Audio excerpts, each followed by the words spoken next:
Good Friday evening, everyone, and thanks for joining us on this 26th day of June. We're counting down the clock. July will be here very, very soon, as will a whole lot of celebrations and things of that sort that we'll talk about next week. Tonight's main focus will be the special session of the McGoffin County Fiscal Court held yesterday, where, as was pretty much expected, there was some rather in-depth and intense discussion pertaining to some budget items and other things brought before the fiscal court. We'll be focusing on some of that discussion as much as possible this evening, as well as some other news and information, your weather forecast, and some announcements in brief. And as I mentioned at the close of last night's program, I am not here, obviously. I left actually about 11:30 this morning to go to Somerset to pick up Lacey after a week-long Rogers Scholarship Camp, so this show taped very early this morning. Any breaking news, of course, over the course of the afternoon and weekend, we'll pick up on next Monday's show. For now, before we go to fiscal court coverage, I've got a few announcements. We'll go through a real brief community calendar. I've got some special announcements we need to make sure we make note of, and your forecast, which has, guess what, more rain, hopefully not the likes of which we saw during the overnight. Off with a birthday wish or two. And the first one says, happy second birthday, Brantley Howard. Love Mom and Dad. Birthday wishes actually coming a bit early. Brantley's birthday, I'm told, Sunday the 28th. Happy birthday to you. And I've got a birthday/anniversary wish tonight to Tanya Jenkins. First off, happy anniversary yesterday from her husband and son, and happy 35th birthday today. How cool is that? Happy anniversary, happy birthday to Tanya Jenkins from her husband, from her son, and a host of family and friends. And just a couple of real quick reminders, since we're trying to make room for as much coverage of the fiscal court meeting as possible.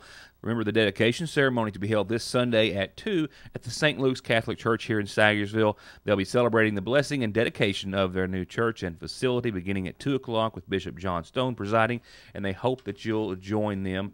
And that's pretty much it for calendar announcements for tonight. Next week, we'll have a lot of 4th of July announcements on the calendar, I'm sure, and much more. But tonight, just one quick reminder between now and then, if you've got an announcement, this is, as always, how you get them on the show. Mail, phone, fax, email, Facebook at Ritt or Mortimer. And remember, you can always catch programming a day later on yournewstoday.com. Turning to funeral service announcements this Friday, there will be a celebration of life service here in Sagersville tomorrow for Paul Douglas Wireman, 79, of Stafford, Virginia, who passed away on March the 29th, formerly of McGoffin County. He was the son of the late Abe Wireman and Irene Stevens. He is survived by son Stephen Douglas Wireman and daughter Lisa Renee Butkin. Services will be at the McGoffin County Funeral Home beginning at 11 o'clock tomorrow morning and conclude at the Stevens Wireman Cemetery at Royalton thereafter. Once again, local arrangements under the care of the McGoffin County Funeral Home. Who is also announcing arrangements to be held this weekend in honor of 43-year-old Tony Ray Fletcher of Gun Creek Road, who passed away on the 23rd, the son of Dwayne Fletcher and Mary Sue Gibson. He is survived by daughter Gabrielle Nicole Fletcher and sons Tony Dwayne and Sean Fletcher. Visitation is this evening, all day tomorrow, and then prior to services, which will begin Tuesday at 2, all of which from the McGoffin County Funeral Home.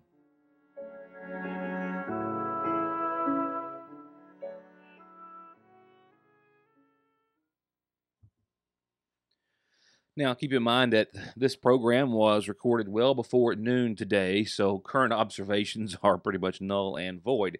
However, with that said, the Storm Prediction Center has placed all of eastern Kentucky in an enhanced risk area for more severe thunderstorms late this afternoon and tonight. Threats consist of damaging wind gusts, that being the highest threat, large hail, some small of which we saw yesterday evening, and isolated tornado threats are certainly a secondary threat. Additionally, flash flooding, on top of all the rainfall that we saw last night, is also possible where storms certainly track repeatedly across the same locations. A flash flood watch is in effect until 2 o'clock tomorrow morning for the entire area.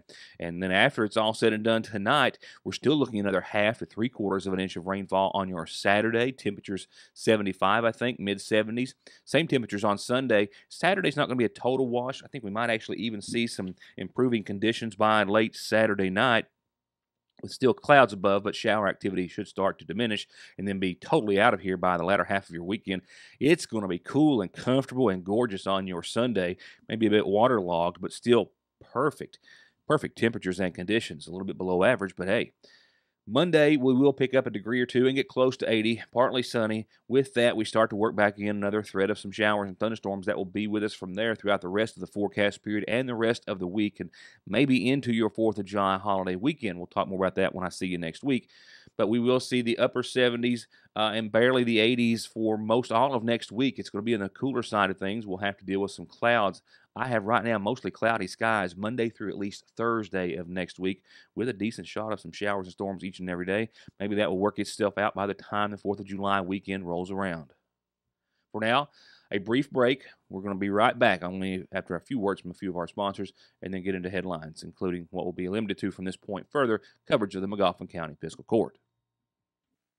There's an unlimited selection of new and pre-owned vehicles right at your fingertips, with 9 acres of inventory and 7 different franchises, all at one location. Hutch, Chevrolet, Buick, GMC, Chrysler, Dodge, Jeep, Ram. Call Chevy, Buick, and GMC at 297-4066 or Chrysler, Dodge, Jeep, Ram at 297-5066, where selection, satisfaction, and service after you're sold are all guaranteed.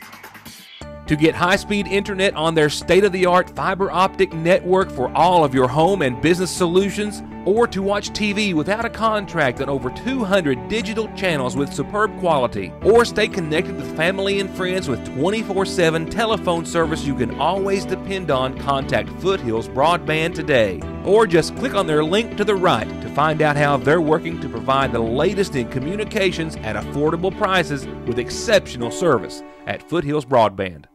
Turning to coverage of yesterday's special session of the Magoffin County Fiscal Court, there were several items of business that were discussed, including trying to collect on delinquent tax bills, but we'll talk about those items next week with more coverage. Tonight we'll focus on the budget talks that did take up most of the meeting. A budget had to be passed before July 1st, or it would mean shutdown of the county government.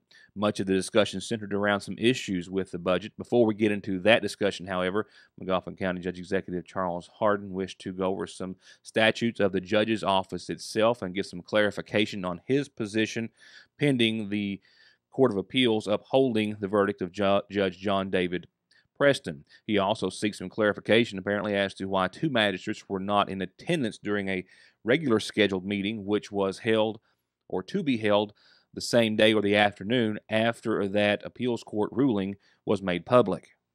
Second. Motion been made and second. Any discussion or questions? All those in favor signify by saying aye. Aye. Those opposed, no. Motion carries. The next item is the status of County Judge Executive's office. I am currently the occupant of this office until on the 31st day that order will become effective. At that point, the county judge's office will be deemed vacant, and the clerk will report to the governor as such, and the governor has 30 days. That's assuming that there's no further litigation, no further appeals, and I can't tell you there will or won't be, except to tell you that my lawyers are searching the various options, including going directly to the Supreme Court before we proceed to a higher jurisdiction. So I am the judge. Now the question I have is why the 2 magistrates didn't show up the last time. I made my statement in the paper. And could you tell us who gave you the legal advice? I spoke to people and I made a decision. That's the end of that. Did you talk to the county attorney? Yes, I did. Then do you not think that that information and conversation was in the form of you as a magistrate and him in the office of the county attorney, therefore should be available to the public? I made a decision and I stuck to it, and I stand by today. Do you have a problem waiving your client confidentiality and letting the county attorneys tell us what was the conversation? Or you care in the instance of not having transparency to continue to keep the conversation private? I made my decision not to show up because I believe it's in my best interest. Did you ask him as a magistrate? I'm not saying anything else. So you're not ready for transparency after all? Oh, but most definitely. Then tell us what he said. Was it a secret? There's no secret. What did he say? There was question, there was no, it was not known if there was a county judge at that time. Did you tell him you weren't going to show up?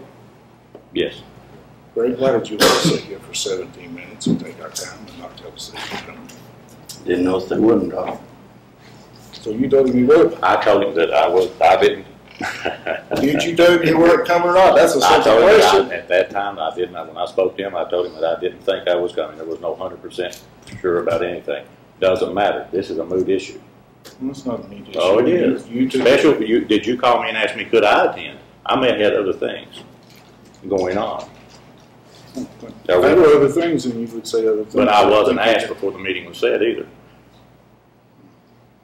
So I have to. You should just tell me. No, I would call Mr. Permission. Is that what you're saying? Yeah, just like you, I have to ask you permission to go to a magistrate's conference that I went to, that you went to too, but you managed to use the county credit card to pay for your bills, yet you refused to pay me, reimburse me for mine, that I submitted 3 times. Yeah, you didn't ask for permission. That's right, ask for permission. Where's that in administrative code?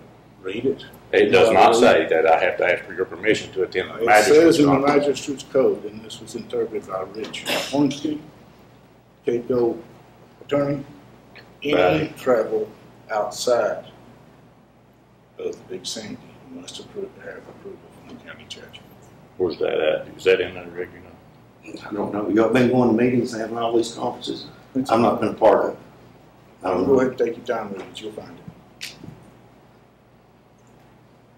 So basically, you have to ask permission if you go. That's in the code. If you choose not to provide the proper respect to this office, you will not be reimbursed. Any other questions about that? Yes, I've got small claims for it. Thanks for being ready to have to defend me again, because you're arguing this down. I'm the fiscal courts lawyer, Doc. That's what it says on there. So when I get a call from each one of you all at different times, and you're also asking me issues, I do my best to answer your questions. I will continue, because that's my I job. don't have a problem. You said we sat here 17 minutes. That's right, and I said here, I know you did, and I appreciate it. not knowing who But would and common wouldn't show. courtesy would have been to be notified. Not knowing who would and wouldn't show. I was here to So 17 minutes. basically, then I apologize to you. Basically, Matthew didn't speak straight where you understood. Okay, the next item on The next item of discussion will be budget talks after these messages. To get high-speed internet on their state-of-the-art fiber optic network for all of your home and business solutions, or to watch TV without a contract on over 200 digital channels with superb quality, or stay connected with family and friends with 24/7 telephone service you can always depend on, contact Foothills Broadband today. Or just click on their link to the right to find out how they're working to provide the latest in communications at affordable prices with exceptional service at Foothills Broadband. Back to fiscal court coverage. When it came to discussion of the proposed budget reading, Judge Harden made a motion to approve the second reading of the 2016 budget, seconded by Magistrate Rooster Reisner, followed by a proposed amendment by Magistrate Matthew Wireman, saying he had financial concerns about adding more money to the sheriff's budget. He proposed to reduce the sheriff's salary from $83,000 to $0, reduce the sheriff's Social Security to the amount of a prior year, last year, from $26,000 down to $17,000 to where it stood last year, reducing the sheriff's retirement from $71,500 to $38,500, reducing reimbursement to the sheriff from $48,000 to $0, and some other stipulations representing, he said, what was all another $187,000 on top of already agreeing to pay the salaries for the sheriff's office for the remainder of the fiscal year, which the fiscal court, he says, had already done. And then also the school's part for the 205, 380. That's my motion. Is there a second? Motion been made and second. Any discussion? All those in favor signify by saying aye. Aye. Those opposed, no. Motion carries. Anything else, let's get? No, sir. I make the motion that we approve the second reading of the FY 2016 budget. Is there a second? Second. Motion been made that the county judge executive approve the second reading of the FY 2016 budget and seconded by the magistrate in District 1. Is there any discussion? I would move that we amend your motion to include revisions in the following line items. I have the account numbers on the document for that we can submit to the record. I'll read the description. In the proposed budget, the sheriff's office salaries. Extra copy of it. Yes, sir. Thank you. The passage out, I got that. Very much. I would move that we reduce from the proposed budget, the sheriff's office salary from $82,753 to zero. Sheriff's Social Security to the same amount it was the prior year, from $26,166 to $17,000. Sheriff's retirement from $71,500 to $38,500. Reimbursement to the sheriff from $48,000 to zero. And to offset that in the general fund, I would move that we reduce the prior year carry forward amount budget from $827 to $654. In the LGEA fund, there is an amount in there for deputy sheriffs. Got no problem with that. It's been increased to $64,000. I will move that we reduce that down to $49,920 and reduce to offset that on the receipt side. The transfers in from $172,368 to $158,143. Is there a second? I'll second. Motion been made second. Any discussion? I want to make it clear that this is not anything against the sheriff's department. We have a budget that we have to live within. I don't see how we can in 1 year increase the budgetary amounts that significantly. We have shown support by increasing and being willing to pay the salaries for the remainder of this fiscal year. I don't see how we can sit here and allocate an additional $187,000 for next year at this time. Let's wait and see what our carry forward actually is. This proposed budget has over $800,000 in surplus budgeted. If that is in fact the case, then all the conversations that we've had at this table about why we can't fix roads, why we can't put road signs up because we don't have the money is not true. Let's wait past this budget, exempting this $187,000. And in July, let the sheriff come forward and say, this is where we stand, and these are our fiscal issues. And let's address those and meet the compliance that the law requires us today to pass a budget and not shut our county government down and not end services to our community, not lay off all the county workers, all over one issue. Well, I'd like to amend your amendment to say that we would do an FY16 exactly what we expended in FY15. That's our second. Now, would you explain the $187,000 to us, please? Well, the increase? Yeah. Sure. Show you that. In fact, there's a marker gun if you can go right on the chocolate. I can do it real quick right here. The total amount that you have budgeted in the prior year and what was handed to us is $110,420. The new year proposed budget is $297,564.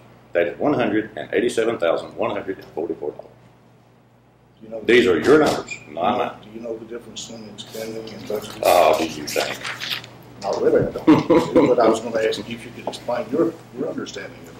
This has on the receipts on the expenditure side. How much did we expend last year? How much did you spend? I'm talking about budget. Budget. That's budget numbers to budget numbers. What is a budget? A budget is a plan, and according to the Department of Local Government, we can't exceed what we put in our budget. It's an estimate, correct? It's a plan. That's exactly right. That's what this plan is. This is a plan to increase what we plan to spend the prior year. Me and you are talking different languages. That's what we An should do. estimate and a plan, you can see they're about the same thing. That's what we hope to do. That's what you plan to do, exactly. It's estimate, right? Mm-hmm.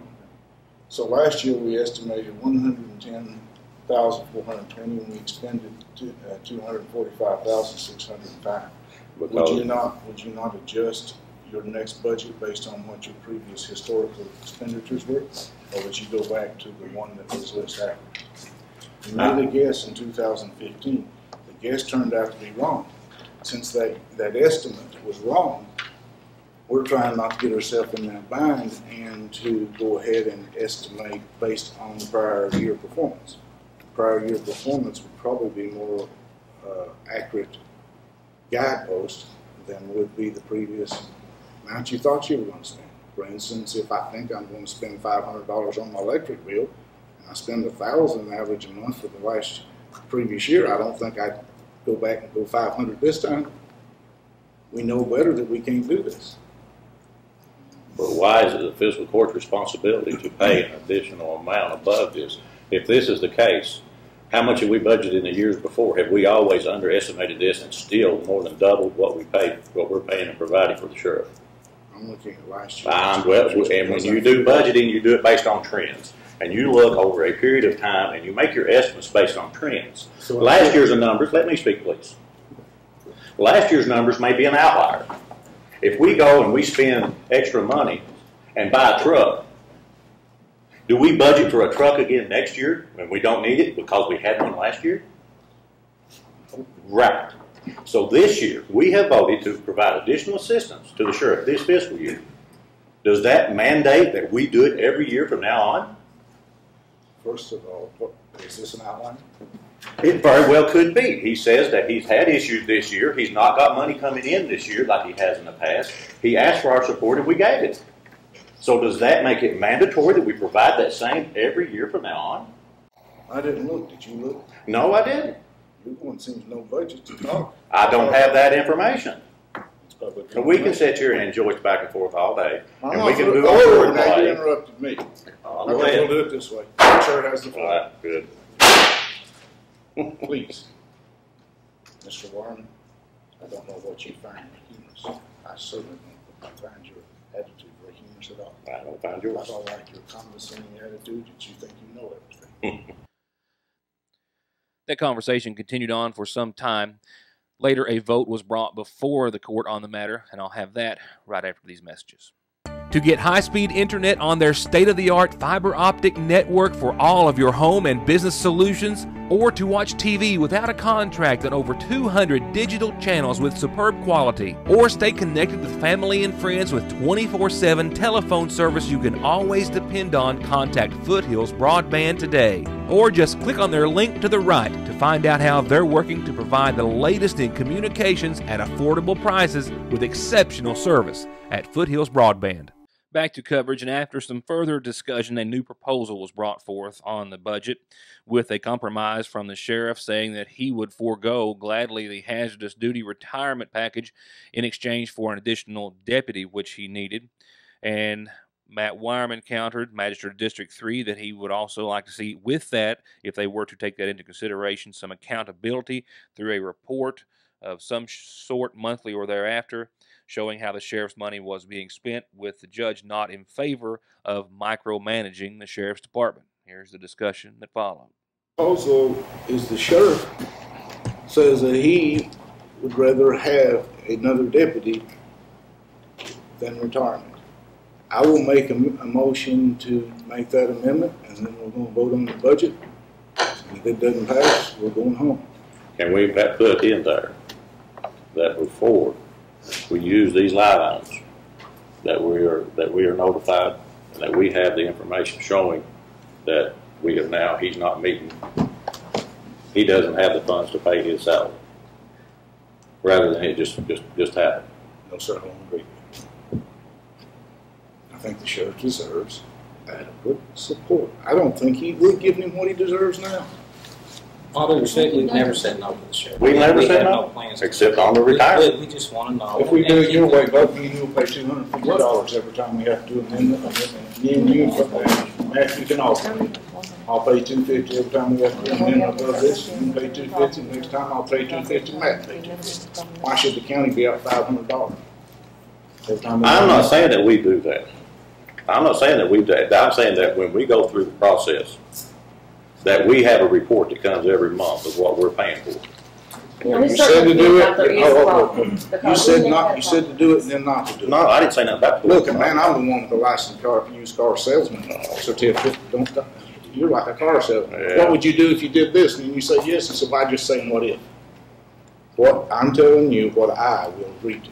If the majority of fiscal court goes against me, we pass the budget, and whoever else should administer it. But I am not going to micromanage the sheriff's I didn't office. say that, did I? I said I wanted. The I'd like last a time report. the last time that report got out, I had a guy I respect an awful lot come in to me and said, you're trying to take over my office. I said, Chandler, if you want me out of here, let me sheriff and I'll leave this place. I wouldn't have a job. I'm not trying to micromanage the office. And I'm not either. We have a fiduciary responsibility to manage the people's money, and I just would like to have a report at every fiscal court meeting of where our money's going. All we're getting is their bills and claims. And you also, quite frankly, have an obligation to talk to the treasurer, Yeah. ask any questions, and not come up here and take everybody's time on a bunch of code. When you could have went and talked to her. I don't understand. You don't trust Kyla? Look, I know you don't trust me, and that's okay. But what about Kyla? You have a problem with Kyla? The veracity of her statements? I don't have any problem with that. Okay, then will you please talk to her the next time before you fire off a letter to the editor and we should at least be civil. You should get your facts straight before you write a letter. And I will commend Buck. At least he said we. Yours was filled with I. I did what was in my interest. That's right. I was elected. So you're going to do what's in your interest. Right. That's a In my people's interest. Read what you wrote. I know you said I wrote it. That's why why I did what it. I thought was in my best interest. Buck, on the other hand, used the word we. Yeah. Last time about the secretary, Tom. William? Oh, yeah. Okay. I thought he was mad. No, He's not your secretary, you're his. Okay, back to the other. Motion is on the floor for an Restate it, addition. please. Let me restate. I'll withdraw my amendment. If you withdraw yours, then I'll make my motion. I'll withdraw my withdraw. amendment, you withdraw yours. I make a motion that we approve the budget as presented, and instead the sheriff will forego his extra for hazardous duty in lieu of a deputy for a year. That's in the form of a motion. Is there a second? Motion been made and second. Any further discussion? I just want to say that we have a responsibility under the law to pass a budget before July 1st. I still do have, in my opinion, issues with the budget. I worry about our financial stability. I want to do what's right. I want the people of my district to be served right. I want the people in Dauphin County to be served right.